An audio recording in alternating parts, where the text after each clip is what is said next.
She stood bleeding in the snow, stripped of her name and pack, waiting for the executioner's blade. But the man who stepped from the shadows wasn't a killer. He was the Alpha King. And right there, before thousands of his snarling warriors, he dropped to his knees and called her his queen. In the hidden, heavily guarded valleys of the Pacific Northwest lies the Crescent Ridge Pass. To the outside world, the sprawling estate of the Whitmore family is nothing more than a private lumber and conservation syndicate. But within the strictly guarded borders, governed by ancient bloodlines and the uncompromising laws of lycanthropy, it is a kingdom unto itself. Maeve Stenson was born into the lower echelons of this society. The Stensons were once a proud lineage. Her great-grandfather was a signatory on the historical Oak Haven Treaty of 1894, a pact that ended a bloody territorial war. But after a tragic border skirmish claimed her parents when she was a child, Maeve was relegated to the pact's periphery. She was taken in by her uncle, Jonathan Stenson, who treated her less like family and more like an indentured servant. Worse still, Maeve was a late bloomer. By her 20th birthday, her inner wolf had yet to present itself. In a society that valued primal strength, speed, and the lethal grace of the predator, Maeve was considered defective, a human wrapped in a werewolf's scent. Despite the whispers and the sneers, Maeve held on to a singular, burning hope. The mate bond. The goddess did not make mistakes. When she turned 20, the bond would snap into place and she would find her other half. Someone who would see past her lack of a shifting wolf, someone who would love the brilliant, compassionate healer she had become under the tutelage of Dr. Lage of Dr. Thomas Arrington, the Pact's aging physician. The night of the winter solstice gala was supposed to be her salvation. The grand hall at the Whitmore estate was bathed in the warm golden glow of crystal chandeliers. Alpha here, Chedrick Whitmore, stood at the center of the room. Cedric was the golden boy of Crescent Ridge, tall, broad-shouldered, with piercing blue eyes and a pedigree that was flawless. He was destined to take over the pack by the spring. Maeve stood near the servants' corridor, clutching a tray of champagne flutes, trying to remain invisible. But as the clock struck midnight, a scent hit her. It was intoxicating, a heavy blend of cedarwood, impending rain, and ozone. It seized her lungs, bypassing her logical mind and sinking straight into her soul. Her tray rattled, her breath hitched. She looked across the crowded ballroom, and her eyes locked with Cedric's.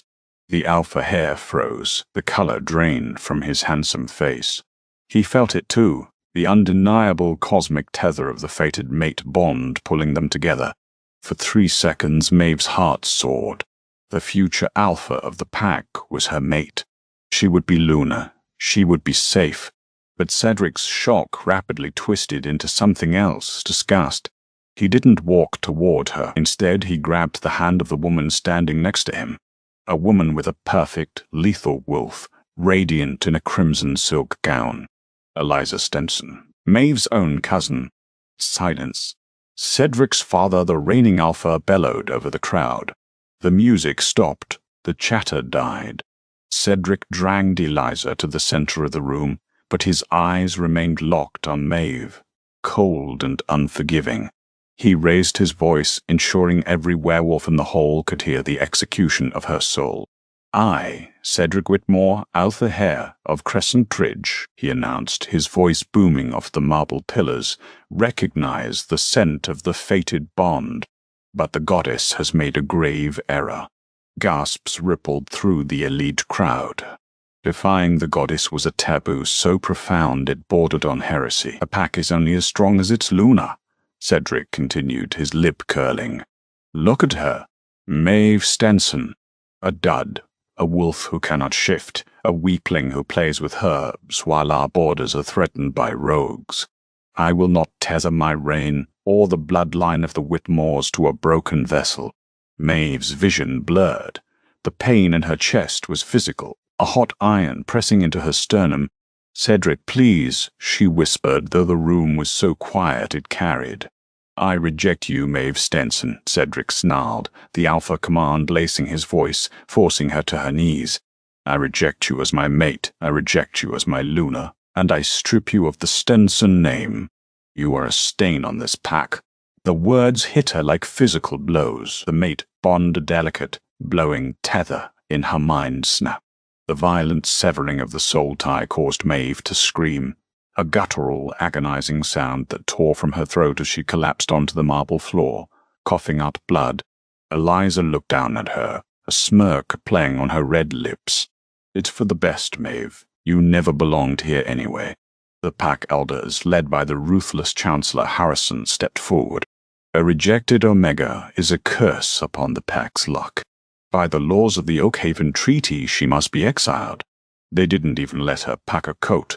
Bleeding, shivering, and shattered, Maeve was dragged by the guards to the northern border. The iron gates of Crescent Ridge clanged shut behind her, locking her out into the unforgiving, freezing expanse of the Frostfall Woods.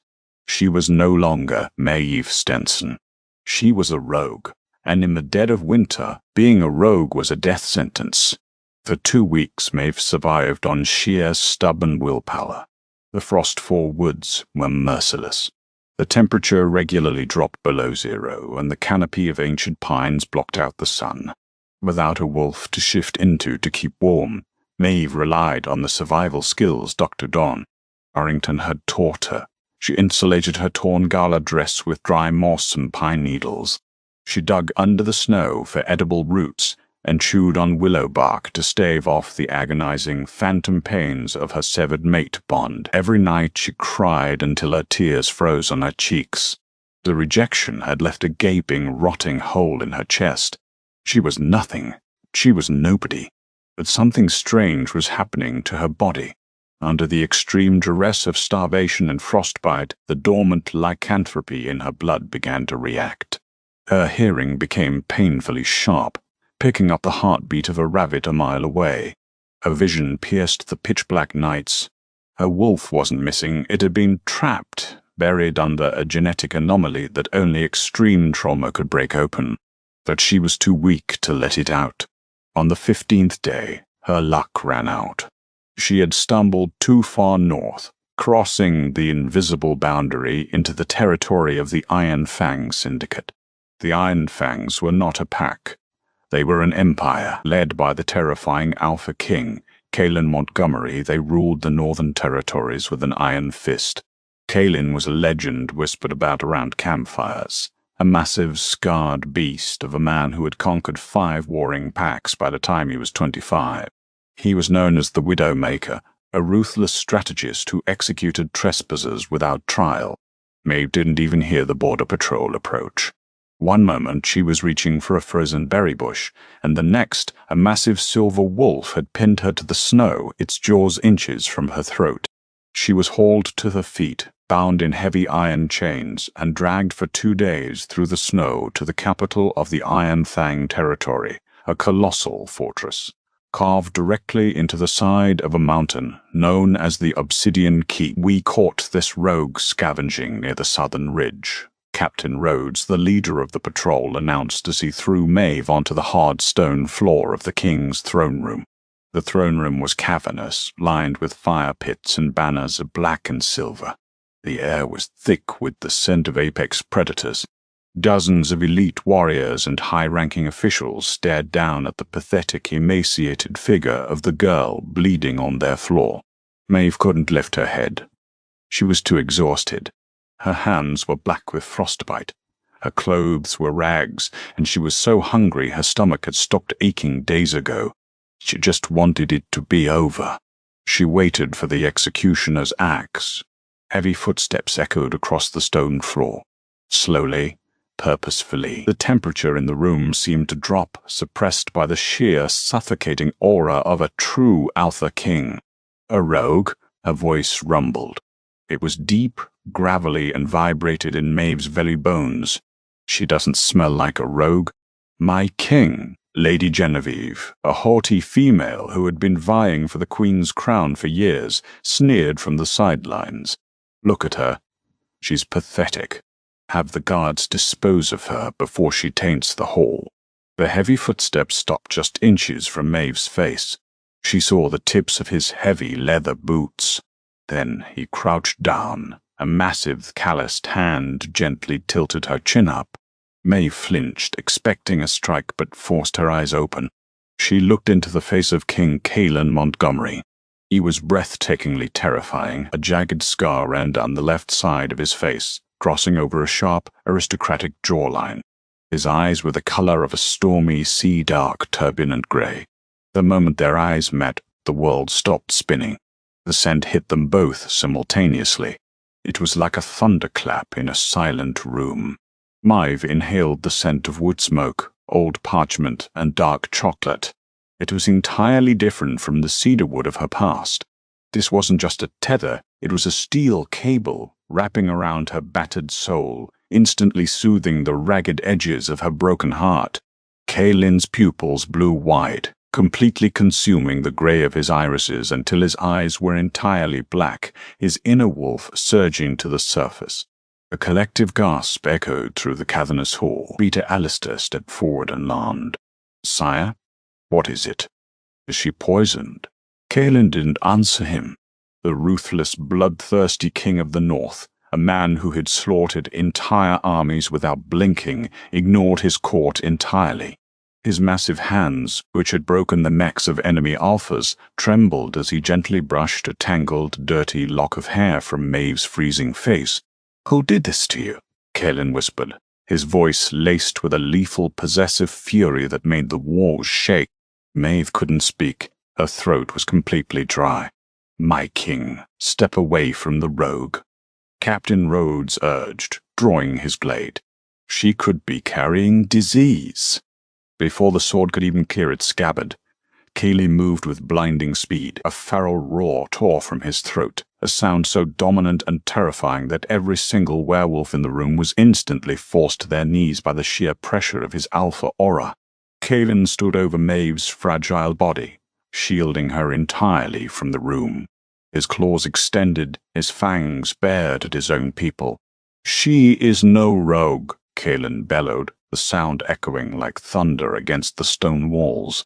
He reached down and effortlessly scooped Maeve into his arms, holding her tightly against his armored chest. He looked around the room, his eyes promising a slow, agonizing death to anyone who dared to speak. "She is your queen." The royal wing of the Obsidian Keep was a fortress within a fortress, wrapped in heavy velvet drapes and warmed by roaring hearths. For 7 days, Maeve drifted in and out of a feverish delirium. Every time she surfaced from the dark waters of unconsciousness, she found the same sight. King Caelan Montgomery, the most feared alpha in the Northern Hemisphere, sitting in a heavy oak chair beside her bed. He never wore his crown in her room. He only wore the exhausted, devoted expression of a man guarding his very soul. The pack's chief physician, Dr. Enric Garrison, the stern man with silvering hair, had been baffled by her condition. "Her blood chemistry is a disaster, sire," Henrik had murmured during one of Maeve's lucid moments. "She isn't just starved. There are trace elements of heavy toxins in her system. Aconite derivatives, wolfsbane. Someone has been microdosing her for years. It suppressed her lycanthropy, keeping her wolf comatose and her body frail." The revelation had shattered the quiet of the room. Caelan's eyes had bled to pitch black, a low, terrifying growl vibrating the very floorboards. Someone had deliberately kept Maeve weak. The Crescent Ridge pack had not just neglected her, they had systematically poisoned her. When Maeve finally found the strength to sit up, Caelan was instantly at her side, offering a silver goblet of warm broth. His massive hands, scarred from countless wars, were astonishingly gentle. "Why?" Maeve's voice was barely a rasp, her throat still raw. She looked at his jagged facial scar, then into his storm-grey eyes. "You are a king. I am a rejected Omega. A broken thing. Why are you doing this?" "I saw thee." Caelan set the goblet down and took her frail hands in his. "You are not broken, Maeve. You were sabotaged by cowards afraid of your potential.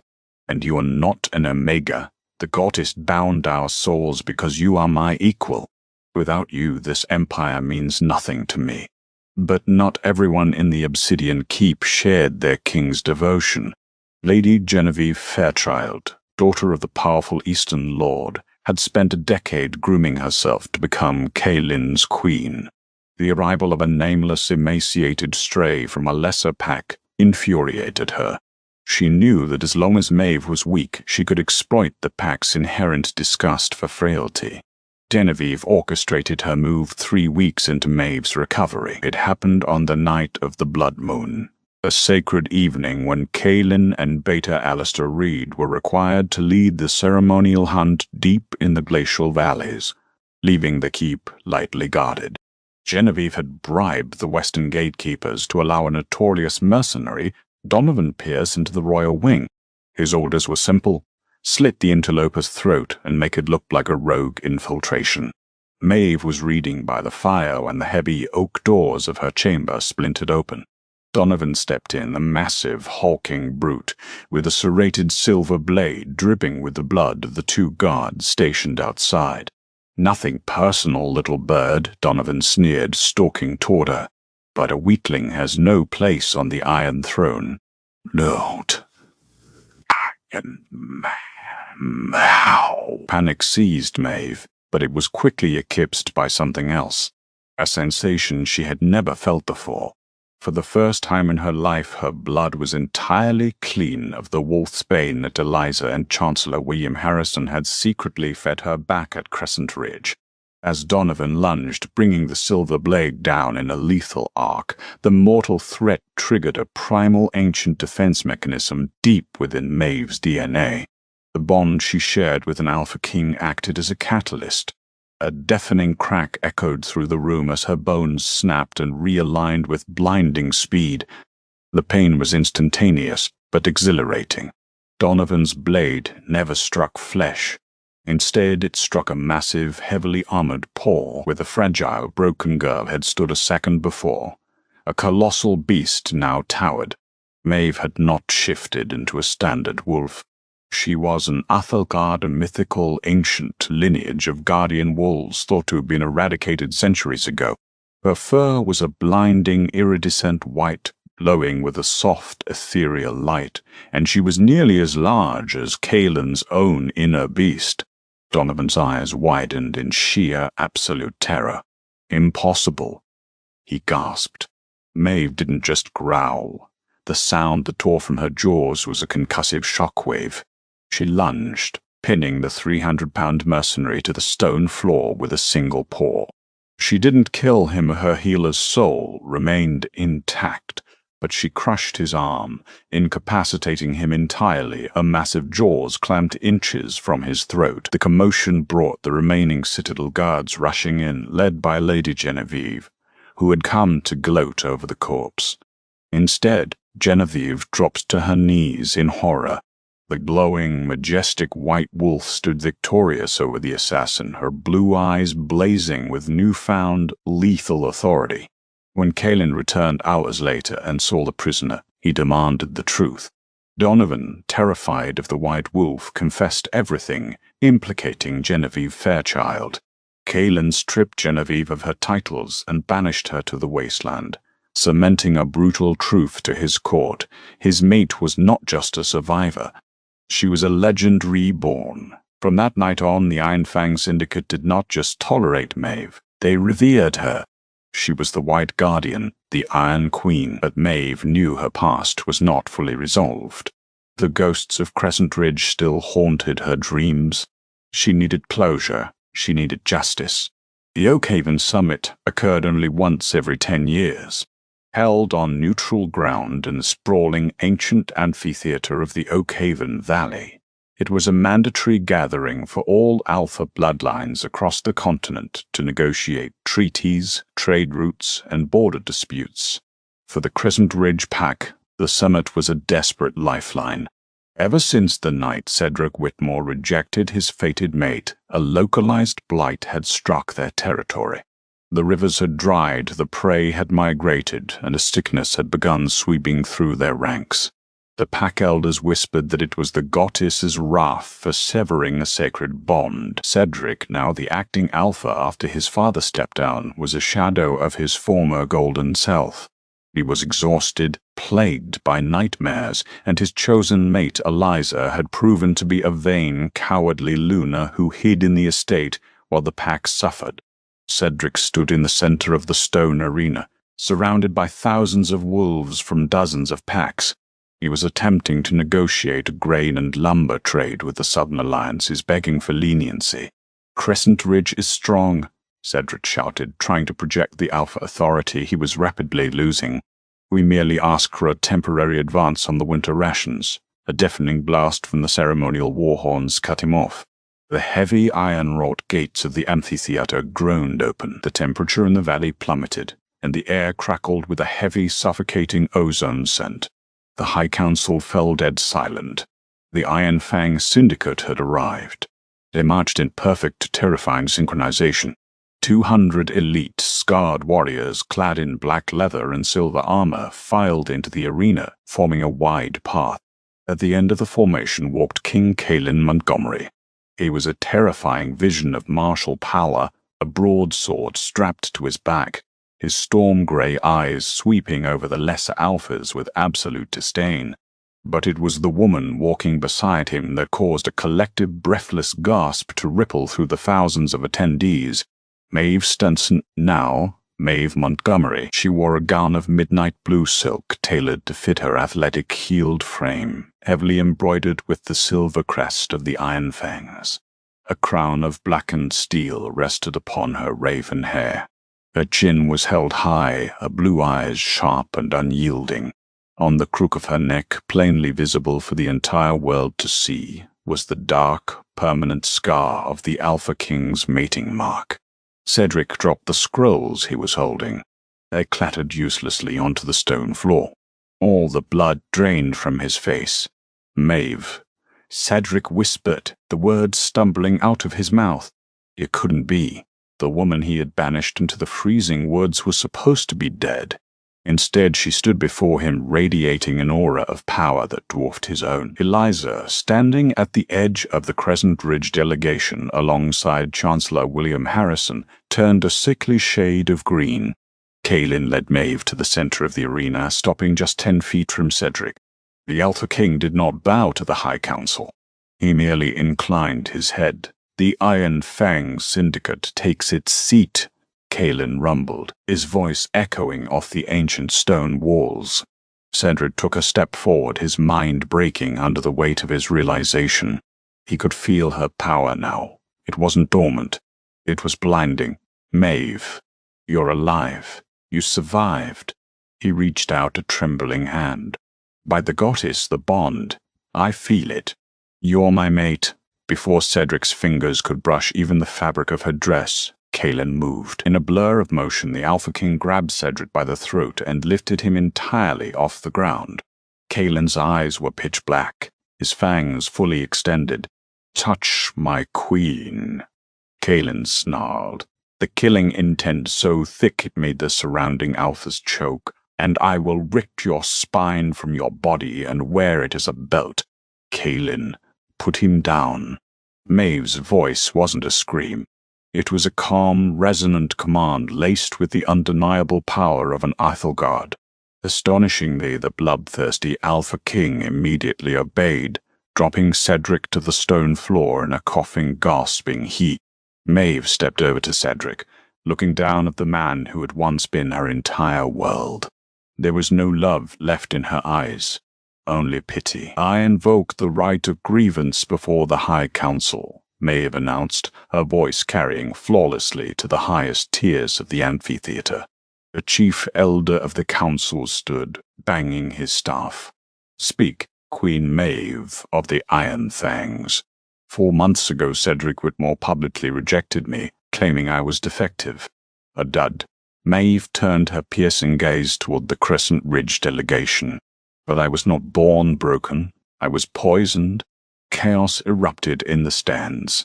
Poisoning a pack member was a capital offense. Maeve pointed directly at Eliza and Chancellor William Harrison. For 5 years, Eliza and Chancellor Harrison laced my food with refined aconite. They suppressed my wolf to ensure Eliza could secure the alpha hair, believing I would threaten their bid for power if my true lineage was revealed. Lies. Eliza shrieked, a perfect facade crumbling. She's a bitter, rejected stray. She has no proof, Maeve didn't argue. Instead, she closed her eyes. She let her control slip. Just a fraction. The air in the arena compressed. A blinding flash of silver light enveloped her, and in her place stood the colossal, glowing white Athelgard wolf. The sheer magnitude of her spiritual pressure forced half the amphitheater to their knees. Even the High Council elders shielded their eyes. Through the undeniable, mystical, truth-telling properties of an Athelgard's aura, the memories were projected into the minds of the High Council. They saw the vials of wolfsbane. They heard Eliza and Harrison plotting in the dark corridors of the Whitmore estate. The evidence was absolute, bound by blood magic. Maeve shifted back, smoothing her silk gown without missing a beat. Cedric looked at Eliza, his face contorted in agony and betrayal. You destroyed my bond. You cursed our pack. He turned back to Maeve, falling to his knees, tears streaming down his face. Maeve, please. I was deceived. The goddess chose us. I invoke the first claim cause. You belong to Crescent Ridge. Maeve looked down at him. The man she had once thought she loved was nothing more than a pathetic, easily manipulated boy. The first claim requires a bond, Maeve said coldly. You severed ours. You broke it in front of hundreds, threw me into the snow, and let me bleed. The goddess did not make a mistake, Cedric. She gave you a test, and you failed. She turned her back on him and walked toward Kaelin, who was watching her with an expression of profound, unbridled pride. I, Maeve Montgomery, formally deny the first claim, she declared to the council. Crescent Ridge is dead to me. Let their traitors hang and let their lands rot. The High Council immediately ordered the arrest of Eliza and Chancellor Harrison. As the guards dragged them away screaming, Cedric remained on his knees in the center of the arena, utterly broken, weeping for the future he had thrown away. Kaelin wrapped a heavy protective arm around Maeve's waist. Pulling her flush against his side, he pressed a kiss to her temple, ignoring the thousands of eyes watching them. Are you finished here, my queen? Maeve looked up at the fearsome Alpha King who had found her in the snow. The man who had loved her when she was nothing, and smiled. Yes, she said softly, leaning into his warmth. Take me home. And that is the epic saga of Maeve, the broken Omega who rose to become the unstoppable Iron Queen. Did Cedric get what he deserved? Let me know your thoughts in the comments below. If you loved this tale of betrayal, revenge, and true fated mates, please hit that like button, share this video with your pack, and subscribe to the channel for more thrilling werewolf romance dramas.